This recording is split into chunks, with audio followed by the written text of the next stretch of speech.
మీ business ఏదైనా మీ ఊర్లో promotion చేయాలంటే అది సుమన్ టీవీతోనే సాధ్యం. ఇప్పుడే సంప్రదించండి. మంత్రాలయం నియోజకవర్గం అనగానే ఆధ్యాత్మికంగా ఎంత ప్రసిద్ధో రాజకీయాలు కూడా అంతే రంజుగా ఉంటాయండి. అలాంటి రాజకీయంలో తాజాగా కౌతాళం సింగిల్ విండో ప్రెసిడెంట్ గా ఎన్నికయ్యారు వెంకటపతి రాజు గారు.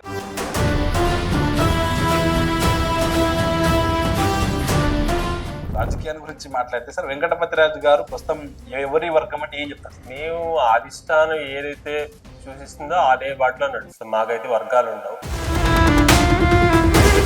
అంటే కేవలం పార్టీ అని అంటున్నారా, లేకపోతే అక్కడ ఏం పనులు జరగడం లేదు, ఎలాంటి లాభాపేక్ష లేదు, ఇక్కడికి వస్తే ఇన్ఛార్జ్ కాబట్టి డిపార్ట్మెంట్ ఇతర మనం నడిపించవచ్చు అనే ఉద్దేశంతో వచ్చారనుకోవచ్చు?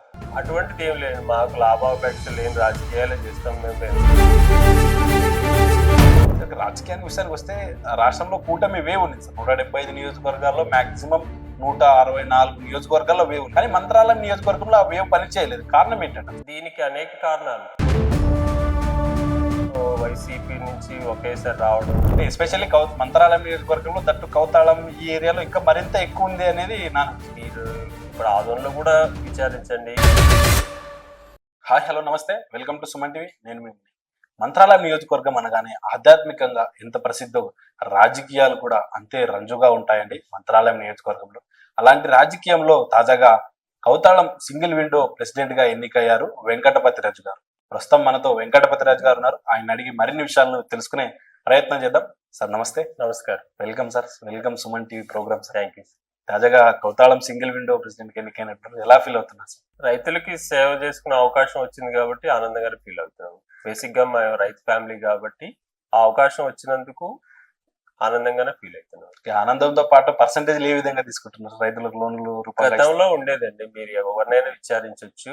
గతంలో 4-5% ఉండేది ప్రతి ₹1,00,000. ఓకే. బేసిక్ గా ఇక్కడ రైతులు 10% మన దగ్గర పెడతారు. ఓకే. డిపాజిట్ రూపంగా ముందస్తుగా పెడతారా? ముందస్తు అంటే మన 10% మన దగ్గర ఉంటుంది. దానికి వడ్డీ కూడా రైతు చెల్లించుకోవాలి. ఓకే. అటువంటి పరిస్థితులు కూడా లాస్ట్ గవర్నమెంట్ లో 4-5% వరకు పైన కేడిసిసి బ్యాంక్ చైర్మన్ దగ్గర నుంచి కింద స్థాయి సిబ్బంది నుంచి కింద స్థాయి మా అలాంటి చైర్మన్ వరకు తీసుకునేవారు. ఏదైతే మా విష్ణువర్ధన్ రెడ్డి గారు వచ్చాక ఆయన అటువంటి చేయడం లేదు. ఆయన బాటలో కూడా మేము కూడా బేసిక్ గా రైతులు కాబట్టి అటువంటివన్నీ మేము చేయడం లేదు. మా సొసైటీ వరకు అయితే మేము చేయడం లేదు. మాకు సిబ్బంది కూడా సహకరించారు.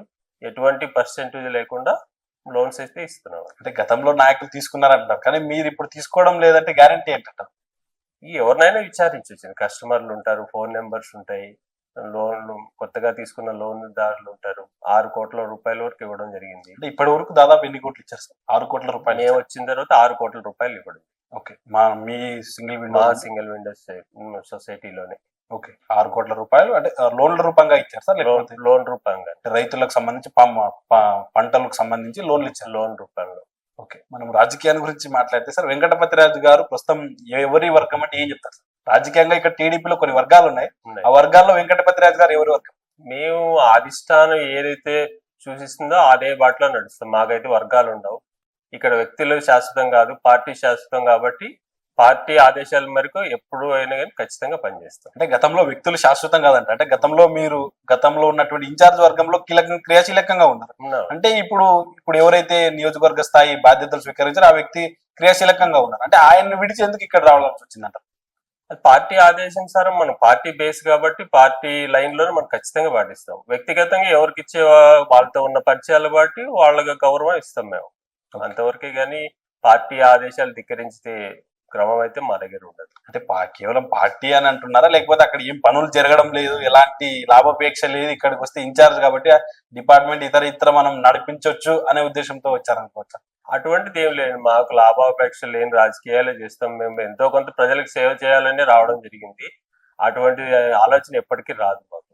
ఓకే సార్, రాజకీయానికి విషయానికి వస్తే రాష్ట్రంలో కూటమి వేవ్ ఉంది సార్. 175 నియోజకవర్గాల్లో మాక్సిమం 164 నియోజకవర్గాల్లో వేవ్ ఉంది. కానీ మంత్రాలయం నియోజకవర్గంలో ఆ వేవ్ పని చేయలేదు. కారణం ఏంటంటారు సార్? దీనికి అనేక కారణాలు ఉన్నాయి. ఓకే. ఒక ఫైనాన్స్ విషయం కావచ్చు, వైసీపీ నుంచి ఒకేసారి రావడం తోటి ఆయనకి ప్రజల్లోకి వెళ్ళడానికి టైం లేకపోవడం కావచ్చు, బీసీ సామాజిక వర్గంలో కొంతమంది సరిగా పని చేయకపోవడం కావచ్చు. ఇటువంటి కారణాలు చాలా కారణాలు. ఓకే. అంటే ప్రజల్లోకి వెళ్ళలేదనే కారణమా? లేకపోతే అంటే ప్రజలను కలుపుకోపోవడం లేదు, క్యాడర్‌ని కలుపుకోపోలేదనే అర్థమా? లేకపోతే వర్గాలను కలుపుకోపోలేదు అనుకోవచ్చా? క్యాడర్‌ని అయితే కలుపుకున్నారు. 100% కలుపుకున్నారు. కొంత కొంత అక్కడక్కడ లోటుపాట్లు ఉంటాయి. సాధారణం అది. కొంత ఫైనాన్షియల్‌గా మనం అనుకున్న దాంట్లో రీచ్ కాలేనందుకు కొంత ఫెయిల్యూర్ జరగడం అంటే జరిగింది. ఫైనాన్షియల్‌గా రీచ్ కాలేదంటే అంటే ఎలాంటి ఫైనాన్షియల్‌గా రీచ్ కాలేదంటారు? మనం అధికారంలో ఉన్న అధికారంలో వచ్చే మనకన్నా అది ఇంతకుముందు అధికారంలో ఉన్న వ్యక్తి ఎక్కువ డబ్బుతో ప్రలోభం పెట్టడం జరిగింది. దానికి ప్రజలు కూడా కొంతమేరకు ప్రలోభపడినారని మనం అనుకుంటున్నాం. ఏదేమైనా ప్రజల తీర్పునైతే శిరసావహించాలి. దానికైతే కట్టుబడి ఉండాలి కదా! ఓకే. అంటే ఫైనాన్షియల్ ఈక్వేషన్స్ ఫార్ములాని ఇంప్లిమెంటేషన్‌లో సక్సెస్ కాలేకపోవడం వల్లనే కొంత అది కూడా బేసిక్ గా అదొక కారణం. అంటే ప్రస్తుతం కూడా నియోజకవర్గంలో కూటమి నాయకులు అయితేనేమి, కార్యకర్తలు అయితేనేమి తీవ్ర నిరాశలో ఉన్నారు.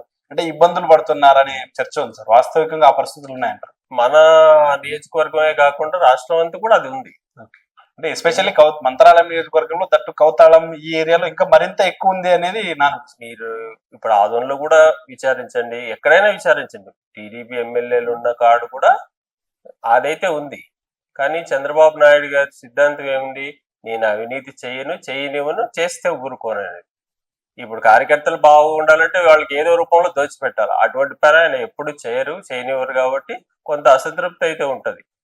ఏదైతే కార్యకర్తలు కూడా ప్రజలకు మంచి జరుగుతున్న ఉద్దేశంతో అటువంటివన్నీ పక్కన పెట్టి ముందుకెళ్లాల్సిందిగా నేను తెలియజేసుకుంటున్నాను. అంటే ఈ ఏరియాలో చాలా మంది కష్టపడ్డ కార్యకర్తలు కాకుండా అంటే ఆ పక్కన గతంలో పార్టీ చేంజ్ అయ్యాయని మీరే చెప్పారు. అంటే పార్టీ చేంజ్ అయ్యి అప్పట్లో ఉన్న అనుసంధానంగా ఉన్న నాయకులు కార్యకర్తలకే నేడు పెద్దపీట వేస్తున్నారనే చర్చ ఉంది సార్. అదే కొంతమేర ఎక్కడైనా 1-2 సంఘటనలు ఉండొచ్చు కానీ పూర్తి స్థాయిలో అయితే లేదు.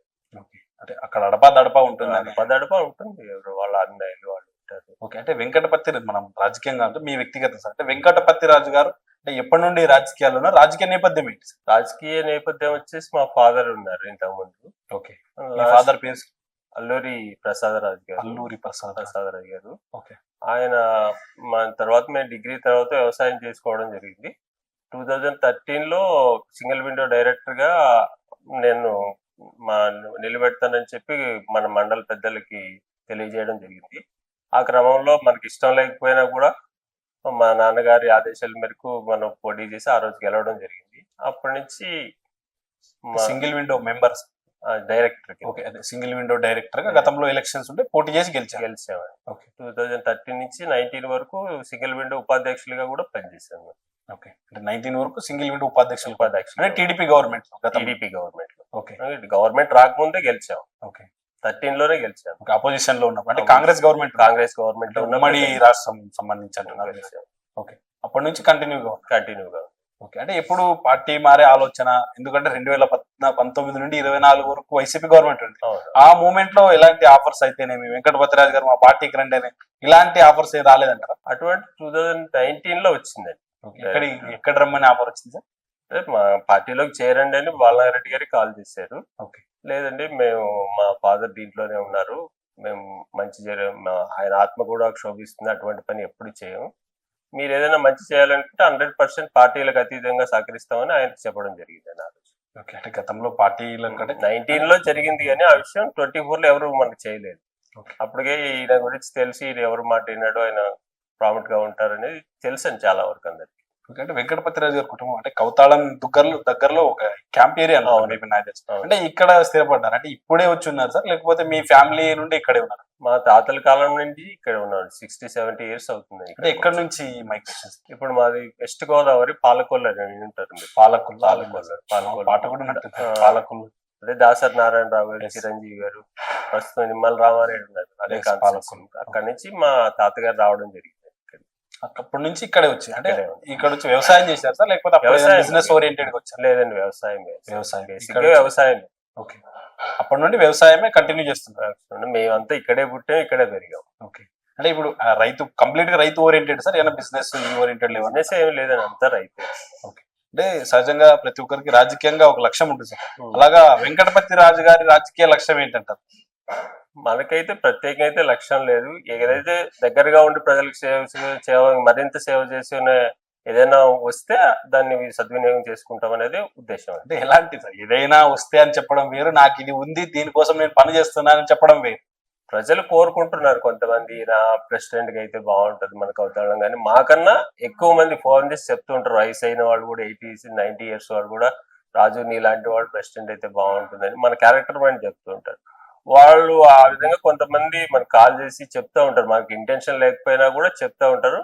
వాళ్ళు అట్లా చేసినప్పుడు మనకు కూడా ఆ కోరిక ఆటోమేటిక్ గా కలుగుతుంది. అంటే ప్రెసిడెంట్ అంటే ఏ మండల ప్రెసిడెంట్ అంటారు సార్? మండల ప్రెసిడెంట్ కాదు, గ్రామ పంచాయతీ ప్రెసిడెంట్. ఓకే, ఈ మీ గ్రామానికి మా సంబంధించి అనేక సమస్యలు ఉన్నాయి మాకు. త్రాగునీటి కానీ, ఓకే త్రాగునీటి మేజర్ గా 10-15 రోజులకు ఒకసారి వస్తుంది.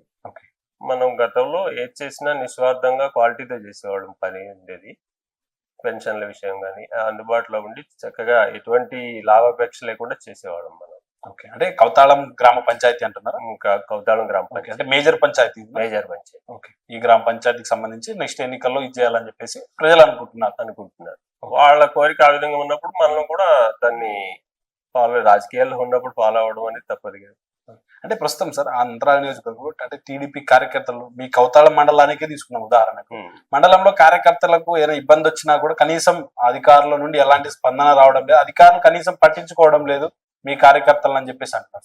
న్యాయమైన కోరికలు ఉంటే అధికారుల నుంచి చేయిస్తాం, దానికి ఏముంది. అధికారం న్యాయమైన కోరికలు సహజంగా ఉంటాయి, బట్ కొన్ని పార్టీ అధికారంలో ఉన్నప్పుడు కింది స్థాయి కార్యకర్తకు కొన్ని మినహాయింపులు అనేది ఉండాలనేది కార్యకర్త ఉద్దేశం. అలాగా మినహాయింపులు లేకుండా కనీసం పట్టించుకోవడం లేదు. పై స్థాయి నాయకులు చెప్తేనే ఆ డిపార్ట్మెంట్ అయితే విధానం రాష్ట్ర స్థాయిలోనే పై స్థాయిలోనే లేదు. పై స్థాయిలో లేనప్పుడు కింద స్థాయిలో ఎట్లా వస్తుందండి? ఇప్పుడు పై స్థాయిలో ఒక కమిషనర్ తీసుకోవాలి నిర్ణయం, తర్వాత కలెక్టర్ గారు తీసుకోవాలి, కింద సిబ్బంది తీసుకుంటారు. పై స్థాయిలోనే అటువంటి నిర్ణయం లేదు, కింద స్థాయి సిబ్బంది సహకరించారు. ఓకే, కాబట్టి అది సహజంగా సాధ్యం కాదు. అంటే ప్రస్తుతం భవిష్యత్ ఎన్నికల్లో సార్ 2029 ఆ మూమెంట్ లో ఆ మంత్రాలయం నియోజకవర్గానికి సంబంధించి రాజకీయ ముఖ చిత్రం ఎలా ఉండబోతుంది అని ఇంకా టైం ఉంది, అప్పుడు పరిస్థితులు ఎట్లుంటుందని మనం ఇప్పటి నుంచి అవగాహన అయితే చేయలేము. ఓకే, అంటే మీ పార్టీ తర్వాత మీ క్యాండిడేట్ సహజంగా రాజకీయ నాయకుడు, మీరు ఒక టీడీపీ నాయకుడు కాబట్టి టీడీపీ గెలుస్తుంది, తర్వాత ఇది చేయొచ్చు అంటే అలాంటి ధీమా ఏం లేదంటారా? 100% అయితే ఉంది. ఇప్పుడు ఏదైతే సూపర్ 6 పథకాల్లో సెక్యూర్ గా ముందుకెళ్తున్నామో, చంద్రబాబు నాయుడు గారి మధ్యన మీరైతే అంత న్యూట్రల్ గా ఉండే పీపుల్ 100% ఆయనే కావాలని కోరుకుంటున్నారు. దాంట్లో ఎటువంటి తిరుగులేదు. ఓకే, సామాజికంగా ఆ రోజు పరిస్థితులు బట్టి, ఆ రోజు టికెట్ ఉండే పరిస్థితులు బట్టి ఆ రోజు ఎట్లా మారుతాయని చెప్పలేము మనం. తాజాగా వెంకటపతి రాజు గారు కూడా అంటే ఇప్పటి నుంచి అయితేనేమి, గతంలో 2014 గవర్నమెంట్ ఉన్నప్పుడు అయితేనేమి నియోజకవర్గంలో ఆ స్థాయిలో అంటే తనకు వీలైన స్థాయిలో కరప్షన్ కు పాటుపడ్డారు. అంటే హౌసింగ్ సంబంధించి కన్స్ట్రక్షన్స్, ఫేక్స్ బిల్ అయితేనేమి, డిఫరెంట్ కన్స్ట్రక్షన్స్ వర్క్స్ లో అయితేనేమి ఆయన అందిన కాటికి దోచుకునే ప్రయత్నం కూడా చేశారని చెప్పేసి విమర్శ ఉంది. మీరేమో నేను ఎటువంటి కరప్షన్ పాటుపడలేదని చెప్తున్నారు, కానీ ప్రజల్లో ఈ చర్చ ఉంది. ఏది నమ్మాలంటారు ప్రజలు? ఎక్కడైనా ఈ రోజు కూడా ఎంక్వైరీ చేసుకోవచ్చు, అటువంటి సందర్భం అయితే లేదు. ఈ హౌసింగ్ బిల్లుల విషయం అయితే వాడు నిజంగా సమాఖ్యాంధ్ర టైంలో అది వ్యవస్థలన్నీ నిర్వీర్యంగా కాబట్టి ఎటువంటి ఇది కాలేదు. ఆ టైంలో కొంతమంది కట్టుకున్నారు. ఏదైతే మేము 2014లో అధికారంలో వచ్చినా వాళ్ళకి న్యాయం చేసే క్రమంలో అధికారులను మెప్పించి వాళ్ళు కూడా బిల్లులు చేసే ప్రయత్నం అయితే చేశాం తప్పితే వ్యక్తిగతంగా మనం ఎక్కడ ఎవరి నుంచి ₹1 తీసుకోవడం అటువంటి దాన్ని ప్రోత్సహించం కూడా. అంటే ఫేక్ బిల్స్ అంటే హౌసింగ్ సంబంధించి లేని ఇళ్లను కూడా ఉన్నట్టు క్రియేట్ చేసి ఫోర్జరీ సంతకాలు పెట్టి డబ్బులు ఇచ్చేసారు, ఆ బిల్స్ ను వీరి ఖాతాల్లోకి మళ్లించుకున్నారనే ఆరోపణలు కూడా ఉన్నాయి. అటువంటి విధానమే లేదు. ఎవరైతే హోల్డర్ ఉంటారో బెనిఫిషియరీ ఉంటే వాళ్ళ అకౌంట్ కే, ఆధార్ నెంబర్ కి జియో ట్యాగింగ్ అయిన అకౌంట్ కే పడుతుంది ఆటోమేటిక్ గా. అటువంటి విధానమే లేదు కదా. ఎలాంటి చేయలేదని మీరు దాన్ని బౌన్స్ బ్యాక్ చేస్తున్నారు. అయితే అటువంటి విధానమే లేదు.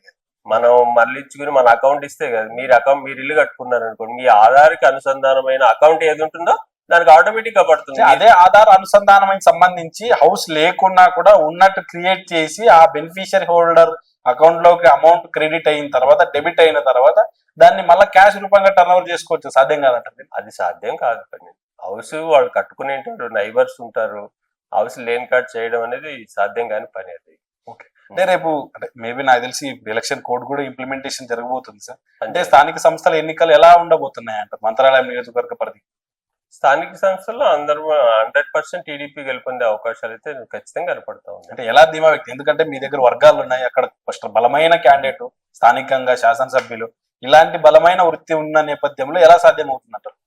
ఏదైతే బలమైన క్యాండిడేట్ అనేది వాస్తవమే. దాన్ని వర్గాలు, మా దాంట్లో ఉన్న వర్గాలను కోఆర్డినేట్ చేసుకుంటే ప్రజలైతే ఈ కూటమి ప్రభుత్వం పట్ల సంతోషంగా ఉన్నారు. ఓకే. ఆ బేస్ లో ఖచ్చితంగా గెలిచే అవకాశం ఉన్నాయి.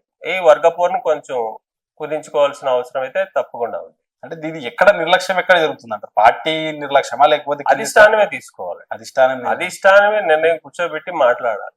ఎవరి ఎవరికి కావాల్సిన వాళ్ళు ఉంటాయి కాబట్టి, ఎవరి కోరికలు వాళ్ళకు ఉంటాయి. కూర్చోబెట్టి అది తీర్చగలిగేది అధిష్టానమే కాబట్టి వాళ్ళు కూర్చోబెట్టి మాట్లాడాలి. అంటే భవిష్యత్తులో ఇదే నియోజకవర్గానికి సంబంధించి ఇన్ఛార్జ్ మార్పులు ఉండే ఆస్కారం కూడా ఉందని ప్రచారం జరుగుతుంది. ఒకవేళ ఇన్ఛార్జ్ మార్పు జరిగితే వెంకటపతి రాజు గారి స్టాండ్ ఏంటి? మేము ఫస్ట్ బేసిక్ గా ముందే చెప్పాం, పార్టీ నిర్ణయానికి కట్టుబడి పనిచేస్తాం. వ్యక్తులు శాశ్వతం కాదు, పార్టీ శాశ్వతం. అది వ్యక్తులు వస్తుంటారు పోతూ ఉంటారు, పార్టీ అనేది శాశ్వతం. ఓకే. పార్టీ కోసం పనిచేస్తాం అంతే. వ్యక్తులు వస్తా ఉంటారు పోతా ఉంటారు. అది ఇంతకు ముందు మాకు మీనాక్షి నాయుడు గారు ఉండేవారు, మామూలు నియోజకవర్గ పునర్విభజనలో ఆయన మారిపోయినారు, వేరే వాళ్ళు వస్తుంటారు. అది జనరల్ గా జరిగేదే కదా. ఓకే. మీరు మీనాక్షి నాయుడు అని చెప్పేసి పాత జ్ఞాపకాలు అంటే గతంలో 90 ఆ మూమెంట్ లో అంటే మీ కుటుంబం ఎటువైపు ఉంది సార్ రాజకీయంగా? అప్పుడు యాక్టివ్ ఉండిందే? అప్పుడు యాక్టివ్ గా మా ఫాదర్ ఉండేవారు. ఓకే. అప్పుడు ఎవరి వర్గంలో ఉన్నారు సార్ గతంలో? ఎందుకంటే ఈ ఏరియా ఫ్యాక్షన్ ఏరియా గతంలో మర్రే గౌడ మీనాక్షి నాయుడు పేర్లు కూడా బలంగా ప్రచారితంలో ఉన్నాయి. మీనాక్షి నాయుడు గారికి వారికి ఉండేవాడు. ఆయనే మా ఫాదర్ కి WA ప్రెసిడెంట్ గా డైరెక్ట్ గా యునామస్ గా చేయడం కూడా జరిగింది అప్పట్లో. ఓకే. అప్పటి నుండి రాజకీయంగా యాక్టివ్ అంటే లెగసీ నుండి కంటిన్యూ అయిందంట. ఏదో బేసిక్ గా రైతు కుటుంబం, రైతులకి అందుబాటులో ఉంటారనే ఇదితో వాళ్ళు మమ్మల్ని ప్రోత్సహించడం జరిగింది. దాన్ని ఈ రోజుకి కూడా మేము నిలబెట్టుకుంటున్నాం. మా ఫాదర్ గారి ఆశయాల మేరకు కూడా మేము కూడా పనిచేస్తాం. Okay sir. చివరిగా మీ సింగిల్ విండో నుండి ఎలాంటి లక్ష్యాలను పెట్టుకుని ప్రజలకు ఎలాంటి సేవలు చేయాలని ముందుకు పోవాలని ఆశిస్తూ మీరు ముందుకు వెళ్తున్నారు సార్? మారుతున్న పరిస్థితులు అనుకుంటా మా బ్యాంక్ కూడా ఆధునీకరణ చేస్తున్నాం. ఇంకా మరింతగా మన ప్రభుత్వం చేత ఇంకా మంచి అవకాశాలు రైతులకి ఈజీగా లోన్స్ కానీ అందేట్లో చేయాలనేది మా ఉద్దేశం. దానిలో భాగంగా మా ప్రెసిడెంట్ గారు ఉన్నారు, వడ్డీ కూడా తగ్గించడం జరిగింది. ఓకే. ఒక 14 పైసలు తగ్గించడం జరిగింది. ఆ విధంగా రైతులకి ఎటువంటి నిస్వార్థంగా రుణాలు అందించడానికి మేము ఎల్లవెల్లా అందుబాటులో ఉంటాం. అదే క్రమంలో రైతులు కూడా ఆ రుణాలు తిరిగి చెల్లిస్తే మరికొంతమంది రైతులకి సేవ చేసే అవకాశం ఉంటుంది. అంటే ఎంత పర్సెంటేజ్ వడ్డీ రూపొందిస్తున్నారు సార్? మేము వచ్చేసి 9.7% ఇస్తున్నారు. ఓకే. రైతులు 9.7% ఇస్తున్నారు. ఇంతకుముందు 12 దాకా ఉండేది, 9.7 చేశారు. అంటే మీ కౌతాళం సంబంధించి ఎంత టర్న్ ఓవర్ హైయెస్ట్ ఎంత పబ్లిక్ రైతులకు మీరు ఇచ్చారు సార్? ఓవరాల్ గా పర్ ఇయర్ టర్న్ ఓవర్ ఎంత ఉంటుంది? 65 crores ఉంది. 65 crores.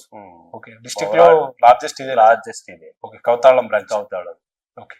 చివరిగా కౌతాళం ప్రజలను ఉద్దేశించి మీరు సర్పంచ్ గా పోటీ చేయాలని చెప్పి అనుకుంటారు. ప్రజలను ఉద్దేశించి ఏం చెప్తారు సార్ చివరిగా? ప్రజలను ఉద్దేశించి నేనేం చెప్తాను, ప్రలోభాలకు గురి కావద్దండి. ప్రలోభాలు లేకుండా మీరు నిస్వార్థంగా ఓటేయండి. ఎవరైనా కాదండి, నిస్వార్థంగా మీరు సేవ చేసుకునే అవకాశం ఉంటుంది. ఏదైతే మీరు నిస్వార్థంగా ఓటు అనేది వేస్తారో అది మీకు కూడా బెనిఫిషియరీ రూపంలో అంత నిస్వార్థమైన సేవలు అందుబాటులో ఉంటాయని తెలియజేస్తున్నాను. సార్ మీ కుటుంబ నేపథ్యం అంటే కుటుంబ నేపథ్యం ఎలాంటిది? ఏ నేపథ్యం నుండి మీరు వచ్చారు? మా తాతగారు 1962లో అట్లా ఇక్కడ రావడం జరిగింది, పశ్చిమ గోదావరి నుంచి. 1962 62 ఆ ప్రాంతంలో రావడం జరిగింది. ఓకే. ఒక వేరే వాళ్ళ కింద పని చేయడానికి రావడం జరిగింది మా తాతగారు. అంటే ఒక వర్కర్ గా వచ్చారు? వర్కర్ గానే వచ్చారు. మా ఫ్యామిలీకి సంబంధించి వాళ్ళ తరపునే రావడం జరిగింది. అదే క్రమంలో మా తాతలందరూ కలబడి ఏదో లెవెల్ తీసుకుని ఇక్కడ అన్ని చేసుకుని పంటలు పండించి అలా క్రమంగా అగ్రికల్చరే మా నేపథ్యం. దాని తర్వాత మా ఫాదర్ తర్వాత మేము ఇది. మీరు ఎంతమంది సంతానం సార్ మీ ఫాదర్? మా ఫాదర్ కి మేము ముగ్గురు సంతానం. అంటే ముగ్గురు ఇక్కడే ఉన్నారు? ముగ్గురు అంటే ఒక అమ్మాయి పెళ్లి అయింది. ఓకే. మేము 2 అన్నదమ్ములు ఇక్కడే ఉంటాం. ఓకే. మీ మిత్రుడు మీ సహచరుడు కూడా ఇక్కడే వర్క్ చేస్తారు? ఇక్కడే చేస్తారు. ఆయన కూడా యాక్టివ్ పొలిటీషియన్? లేదండి, పొలిటీషియన్ కాదు, ఓన్లీ వ్యవసాయం, అగ్రికల్చర్. అంటే మీరే పొలిటీషియన్ లో యాక్టివ్ ఉన్నారు? మా ఫాదర్ నుంచి మాకు రావడం జరిగింది. ఓకే. మీకు ఎంతమంది సంతానం? నాకు 2 అమ్మాయిలు. ఓకే. 2 చదువుతున్నారు. పెద్ద అమ్మాయి ఫ్రాన్స్ లో MS చేస్తా ఉంది. ఫ్రాన్స్ లో? అవును. ఓకే. బయో ఇన్ఫర్మాటిక్స్ చేస్తా ఉంది. ఓకే. రెండో అమ్మాయి కూడా చదువుతుంది. చిన్న అమ్మాయి ఇంజనీరింగ్ 2nd year. ఓకే. రాజకీయంగా వారసత్వాన్ని కూడా ప్రోత్సహించే ఆస్కారం ఏమైనా ఉందా? అది వాళ్ళ ఇష్టాల ప్రకారం పోతుంది. లేడీస్ కాబట్టి వాళ్ళు ఎక్కడికి వెళ్తారో, ఎక్కడ పెళ్లి అవుతుందో దాన్ని మనం ఇప్పటి నుంచి డిసైడ్ చేయలేము. ఓకే. వారి వ్యక్తిగతానికి వదిలేస్తున్నారు. సార్ ప్రధానంగా అంటే మీ మంత్రాలయ నియోజకవర్గంలో కౌతాళం మండలం ఒక మేజర్ సార్. ఈ మండలంలో ఎలాంటి సమస్యలు ఉన్నాయి సార్ గతంలో? ఇప్పుడు ఎలాంటి సమస్యలు పరిష్కారం దిశగా ముందుకు వెళ్తున్నారు సార్ మీ కూటమికి సంబంధించిన నాయకులందరూ? కూటమికి సంబంధించి మా మండలంలో గ్రామాల్లో మేజర్ గా తాగునీటి సమస్య మేజర్ గా ఉంది. ఓకే. దాంతో పాటు డ్రైనేజ్ వ్యవస్థ, కొంత సాగునీరు కూడా ఇబ్బందిగా ఉంది. అంటే వర్షాలు పడితే బాగానే ఉంది, కొంచెం సాగునీటి ఈ మూడట్లోని మనం ఖచ్చితంగా సేవ చేయాలనేదే మనది పెద్ద మన ఆశయం. దానికి అనుగుణంగా జల్ జీవన్ మిషన్ లో ప్రతి గ్రామానికి ప్రతి ఇంటికి ట్యాప్ ఇవ్వాలనేది మన ప్రభుత్వం ఉంది. ఆ లక్ష్యాన్ని నెరవేరిస్తే మా ప్రధానమైన ఆశయం పూర్తవుతుంది.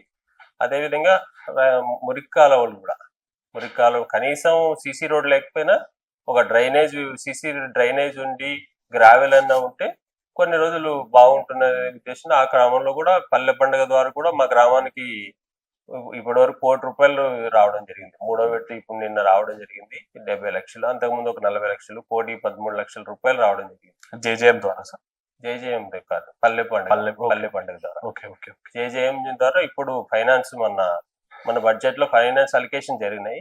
ఆ క్రమంలో మెయిన్ గా రాయలసీమకి ఆ విధంగా వస్తే బాగుంటుంది. అదే విధంగా సాగునీరు కూడా వస్తే ఇక్కడ నుంచి వలసలు తగ్గుతాయి అనేది మా ఉద్దేశం. అంటే ఈ కౌతాళం మండల పరిధిలో కూడా వలసలు అధికంగా ఉన్నాయి.